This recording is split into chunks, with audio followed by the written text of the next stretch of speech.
힘어들이 주를 바랄 때, 주를 바랄 때, 우리 주를 바랄 때, 새 힘어들이 주를 바랄 때, 주를 바랄 때, 우리 주를 바랄 때, 주님 통치하시네.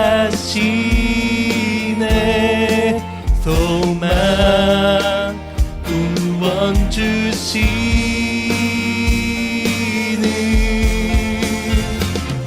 당신은 영원하신 주, 내 영원하신 주, 지치지 않으시는 주님, 약한 자 방패 되시며 위로자 되신 주, 독수리 같은 힘 주시네.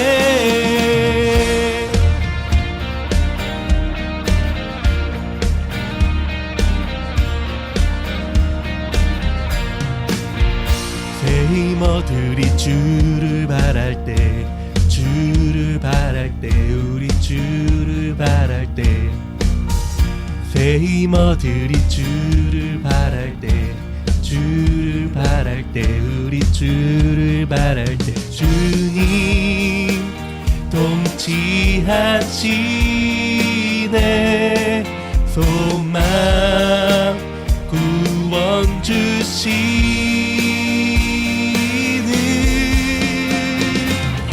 당신은 영원하신 주, 내 영원하신 주, 지치지 않으시는 주님, 약한 자 방패 되시며 위로자 되신 주, 독수리 같은 힘 주시네.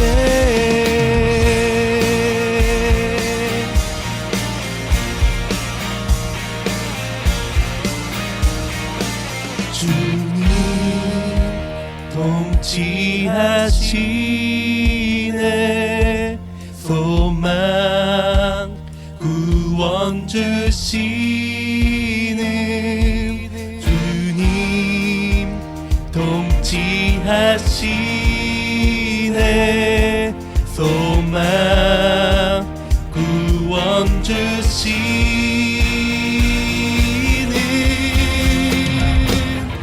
당신은 영원하신 주, 내 영원하신 주, 지치지 않으시는 주님, 약한 자 방패 되시며 위로자 되신 주, 독수리 같은 힘 주시네. 당신은 영원하신 주, 내 영원하신 주, 지치지 않으시는 주님, 약한 자 방패 되시며 위로자 되신 주, 독수리 같은 힘 주시네.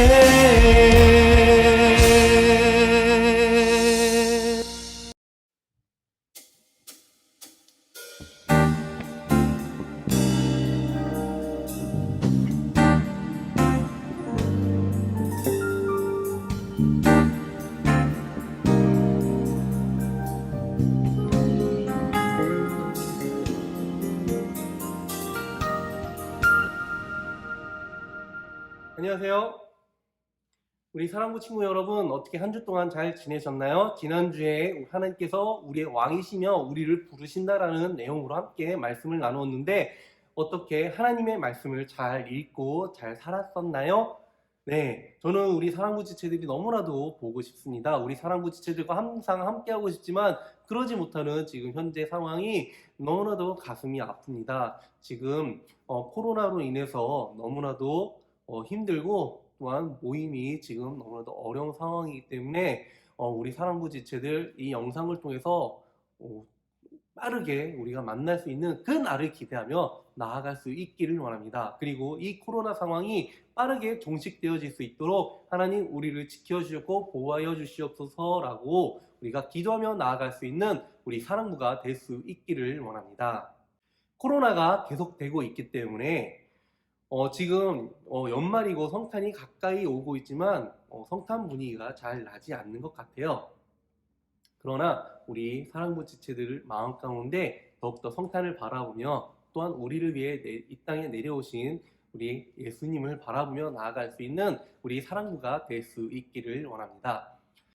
제가 어렸을 때만 해도 성탄절이 가까이 오면은요, 막 캐롤도 막 바깥에서 막 들리고요. 그 다음에 막 집에 막 진짜 조그마한 집이었지만 어떻게 트리를 구해가지고 트리를 이렇게 장식했었던 기억이 나요. 제가 가장 기억에 남는 트리는 그때 레고를 통해서 이렇게 조립을 해서 만들었던 트리를 막 이렇게 그냥 억지로 만들어 갖고 했었던 게 있었는데요. 그거 만들어 놓고 거기다가 저희 양말 걸어 놓고 했었던 기억이 납니다. 그래서 이제 방 하나에 온 가족이 다 있었지만은 그래도 그때는 이상하게 저희 집이 교회를 안 다니고 했었지만은 이상하게 성탄절만 되면은 가슴이 두근거리고, 또한 성탄절을 무지 엄청나게 기다리는 그런 시간들이 있었는데요. 요즘 들어서 또 코로나 때문에 그런 것인지 성탄을 느끼기에는 조금 어렵다라는 느낌이 많이 들고 있어요. 그러나 그런 상황에서도 우리 성탄절을 기대하며 나아갈 수 있기를 원합니다. 오늘 말씀은 이사야서 9장 말씀입니다. 그 9장에 있는 내용을 가지고 우리 함께 말씀을 나누기를 원합니다. 이사야가 끊임없이 예언을 하기 시작해요. 그런데 사람들이 이사야 말을 막 듣지 않으려고 그래요. 왜냐면은 막 너희는 죄인이야, 너희는 하나님 앞에 돌아와야 돼, 이렇게 이야기하기 때문에, 야 지금 우리가 그래도 잘 살고 있는데 뭐하러 너의 말을 들어야 돼, 지금 너의 말은 가짜인 것 같아, 이런 얘기를 수도 없이 들었어요. 그런데 이사야는 끊임없이 이야기하는 거예요. 하나님 앞에 돌아와야 돼 이스라엘 사람들아 라고 이렇게 이야기하고 있는 거예요. 그런데 이사야는 끊임없이 이스라엘 사람들한테 이야기하는 거예요. 그러면서 이야기해 주는 거 있어요.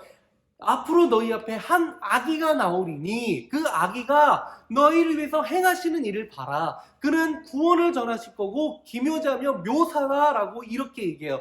그를 통해서 구원이 이루게 될 것이다 라고 이야기하는 거예요. 여러분, 이스라엘 사람들 이 말 듣고 전혀 이해하지 못했어요. 누구를 생각했냐면, 지금 왕궁에 한 아기가 태어났는데 그 아기를 얘기하나 보다라고 이야기했었어요. 그때 왕이 태어났는데, 그 왕자가 태어났는데 그 왕자가 히스기야인가? 그랬던 것 같아. 그 히스기야가 이 나라의 구원자가 되려나 보다라고 이렇게 생각했었어요. 근데 이사야는 그 히스기야를 바라보면서 이야기했던 것이 아니라 그 너머에 있었던 다른 한 사람을 보고 있었어요. 한 아기를 보고 있었어요. 너희한테 한 아기가 태어날 거야. 한 위대한 왕이 태어날 거야. 라고 이야기하고 있었던 거예요. 근데 그가 누구야? 몰라. 왜? 나도 못 봤어. 그때 하나님께서 보여주셨어. 그 아기가 태어날 거고 그 아기를 통해서 하나님께서 놀라운 일을 하실 거라는 거를 나는 봤어 라고 이야기하는 거예요. 여러분, 그분이 바로 예수님이세요. 이스라엘 사람들은 그 당시에 그가 예수님이신지 전혀 알지 못했지만 우리는 이제 알게 되었어요. 왜요? 그분이 이 땅 가운데 내려오셨고 또한 이 땅에 태어나셨으며 살아가셨고 우리를 위해 십자가에 달려 죽으셨기 때문에 그래요. 그분의 희생이 아니었다면, 그분의 죽으심이 아니었다면 우리는 여전히 죄에 대해서, 죽음에 대해서, 사망에 대해서 무거운 짐을 지고 살아가야 했었던 사람들이에요. 우리는 율법을 알지 못하기 때문에, 우리나라 사람들이 율법을 알지 못하기 때문에 어쩔 수 없이 지옥으로 가야 되는 사람이었을 거예요. 율법을 알고 있다 하더라도 그 율법을 지키는 것이 불가능하기 때문에 율법을 통해서 구원을 이룬다는 것 자체가 불가능이었어요. 그런데 하나님께서 우리의 인간의 연약함을 아시고 한 사람을 보내주셨어요. 한 아기를 보내주셨어요. 그분이 바로 예수 그리스도예요. 그분이 바로 예수님이세요. 우리를 위해서 이 땅 가운데 내려오셨고 사셨고 죽으셨어요. 그래서 우리가 그분을 바라보면서 예수님 이 땅 가운데 내려오셨습니다 라고 이야기하는 거예요. 여러분, 이 땅에 수많은 왕들이 있었어요. 여러분, 우리나라만 해도 조선시대 왕만 해도 23명이 있었어요. 23명의 왕만 있었나요? 고려시대도 있었고요, 통일신라도 있었고요, 삼국시대에는 고구려, 백제, 신라 해가지고 나눠져 갖고 왕도 있었죠. 그전에는 가야와 부야, 그 다음에 그전에는 고조선 해가지고 수많은 나라들이 있었어요. 그 수많은 나라들이 있었을 뿐만 아니라 그 안에는 수많은 왕들이 존재하고 있었어요. 이거는 우리나라의 이야기이기만 해요. 중국과 일본만 해도 엄청나게 많은 왕들이 있었어요. 근데 그게 전 세계로 한다면요, 수없이 많은 왕들이 있었다고요. 나 왕이야 라고 얘기할 수 있는 그런 사람들이 너무나도 많다고요. 그런데 그렇게 많은 왕들이 있었지만은 이사야가 얘기하고 있는 왕은 딱 한 명이었어요. 그렇게 많은 왕들이 있지만 그 많은 왕들이 다 똑같은 왕이 아니다. 내가 말하고 싶은 왕은 바로 이 사람이다라고 이야기하는 거예요. 그는 기묘요 묘사다라고 이야기하는 거예요. 그는 평강의 왕이시며 구원을 주시는 왕이시다라고, 평화의 왕이시다라고 그렇게 이야기하는 거예요. 여러분, 이스라엘 사람들이 가장 원했던 게 뭘까요? 바로 샬롬이에요. 여러분, 샬롬이 뭘까요? 바로 평화예요. 그런데 우리가 흔히 얘기하는 평화와 샬롬은 조금 달라요. 우리가 얘기하는 평화는 그냥 전쟁을 안 하고 있는 상태, 그냥 서로 그냥 평안하게 지내고 있는 상태라고, 이거를 우리가 평화라고 생각하지만 당시 이스라엘 사람들이 생각하는 평화는 전혀 다른 평화예요. 어떤 평화냐면은 싸우지 않는 상태는 동일하지만 왜 싸우지 않느냐라는 거예요. 바로 모든 것이 충족되기 때문에, 충만하기 때문에, 모든 것이 가득 채워졌기 때문에 싸울 필요가 없다라는 거예요. 여러분, 내가 배고파요. 저 사람한테 먹을 것이 있어요. 그러면 나는 어떻게 될까요? 그 사람한테 가서 뺏든지 해야 될 거 아니에요. 저 사람이 줄 생각이 없다면 나는 그 사람의 것을 뺏으려고 막 폭력도 써야 되고 하는 거죠. 이게 샬롬이 깨진 거예요. 근데 모든 사람이 다 넉넉하고 모든 사람이 다 충만하고 모든 사람이 다 가득 채워진, 모든 것들이 다 채워진 상태라고 한다면, 돈, 먹을 거, 그 다음에 여러 가지 지식적인 거, 이 모든 것들이 다 충만한 상태라면은 싸울 필요가 굳이 없다라는 거예요. 그것이 바로 샬롬이라는 뜻이에요. 그것이 바로 샬롬이라는 말이 가진 의미예요. 단순한 평화가 아니라 모든 것이 다 채워졌기 때문에 굳이 투쟁할 필요 없고 싸울 필요 없고 내가 그걸 가지고 굳이 다른 사람한테 피해를 주지 않아도 되는 상태. 그게 바로 샬롬이에요. 그런데 이사야는 그 이야기를 하고 있는 거예요. 너희가 진정한 샬롬을 원하느냐? 너희가 진정한 샬롬을 원하느냐? 앞으로 오실 한 아기가 있고 그분은 왕이 되실 것이다.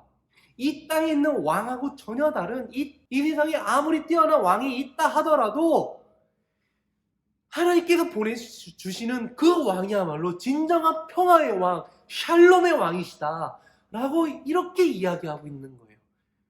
바로 하나님께서 보내주신 그분이 이 땅에 구원자이시며 평화를 내려주시는 분, 바로 평화의 왕이시다라고 이야기하는 거예요. 바로 그분이 예수님이세요. 예수님께서 이 땅에 오셨고 우리를 위해서 피 흘려 죽으셨어요.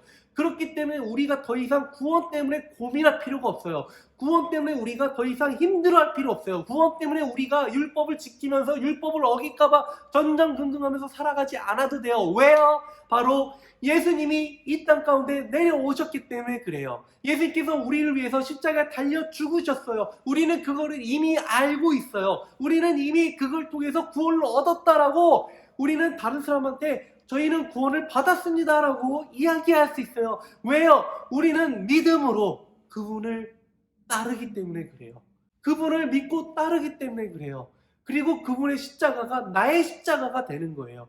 그러한 십자가를 바라보면서 나아가는 우리 사랑부가 될 수 있기를 원합니다. 우리 사랑부가 단순하게 하나님 내가 믿습니다, 믿나이다 라고 얘기하고 끝나는 사랑부가 아니라 정말로 우리의 믿음을 다해서 하나님을 따르고 예수님을 주로 고백하며 나아갈 수 있는 우리 사랑부가 될 수 있기를 원합니다. 이제 성탄절이 얼마 되지 않았어요. 이제 성탄절이 곧 다가오고 있습니다. 그런데 우리가 그냥 단순하게 성탄절 25일 그냥 쉬는 날, 그냥 예배 드리는 날 거기서 끝나는 것이 아니라 우리를 위해서 이 땅 가운데 내려오신 예수님께서 어떤 일을 하셨는지, 왜 이 땅 가운데 오셨는지 그거를 다시 한번 생각하며 나아갈 수 있는 우리 사랑부가 될 수 있기를 원합니다. 그리고 하나님께서 예수님을 보내주신 그 사랑을 우리가 감사하면서 하나님 감사합니다. 우리를 위해서 예수님을 내려보내주셔서 정말로 감사합니다 라고 고백하며 나아갈 수 있는 우리 사랑부가 될 수 있기를 원합니다.